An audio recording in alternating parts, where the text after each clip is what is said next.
invite others to come and share with us about what reconciliation means for them. Kay Hyman, who's Chief Executive of the Local Health District.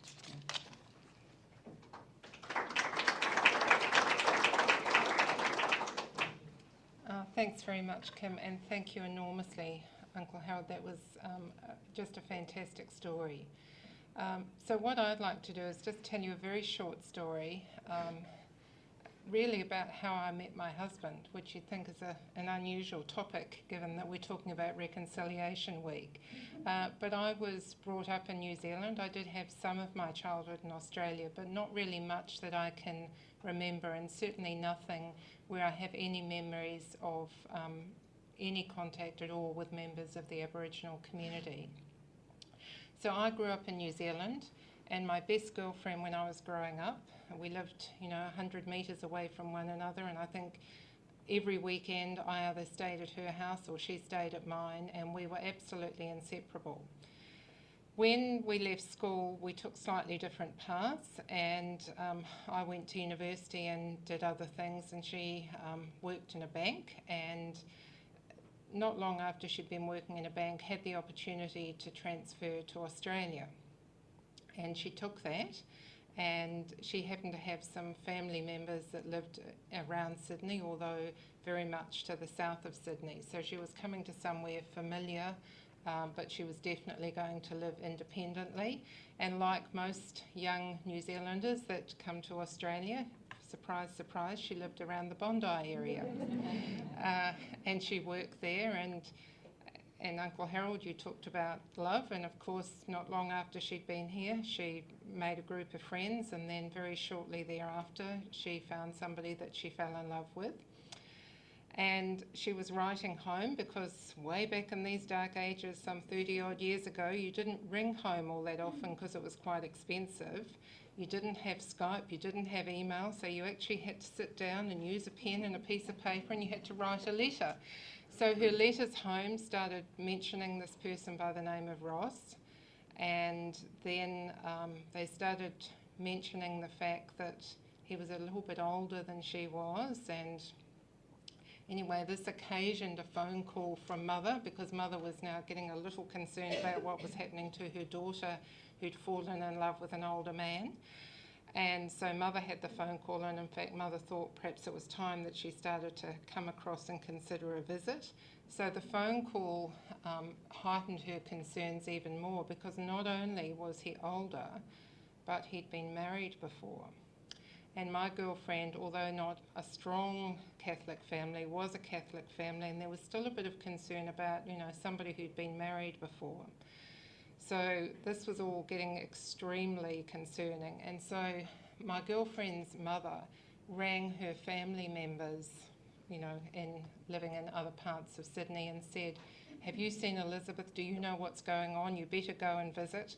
So suddenly the aunts and the uncles started arriving to visit and check what was going on.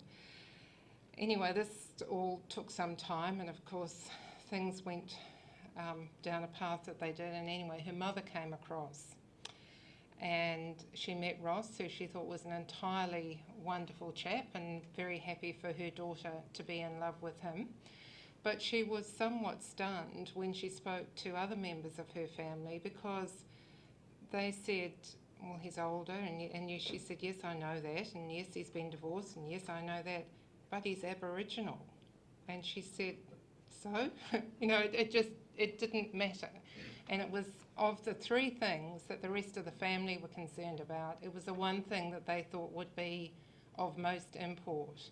And I think that, to me, because I was sort of on the periphery of this made me realise that there was still, and this is 30 years ago, but there were many people who were concerned about a member of their family falling in love with somebody who was Aboriginal, potentially marrying somebody. There were a whole raft of concerns, which certainly for me and for Elizabeth's parents and the rest of her family in New Zealand were not a consideration. And Ross, who they were in love for a number of years, but they didn't actually get married. But it was through Ross that I actually met my husband, because Ross's best friend was David, who's now my husband of over 30 years. And they had been best friends since they were 10 years old.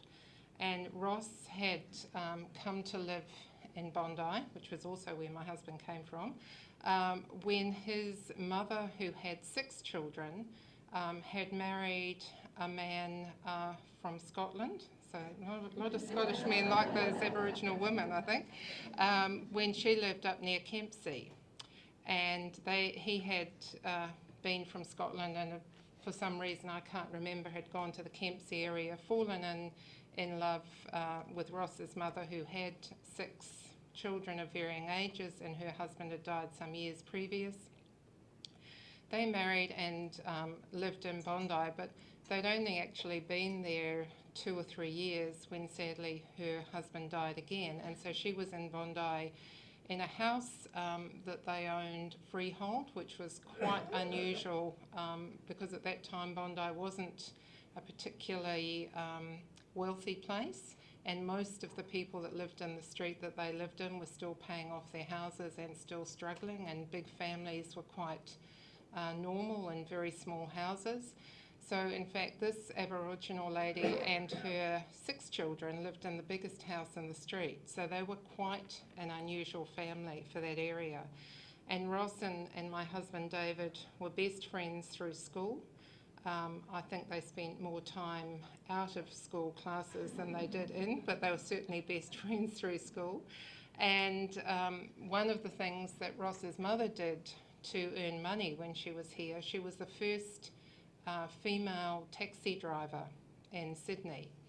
And I can still remember her telling me stories of how she would actually pull up or be booked for a fare, and the people would open the taxi door and see that she was an Aboriginal woman and they didn't want to get into the taxi.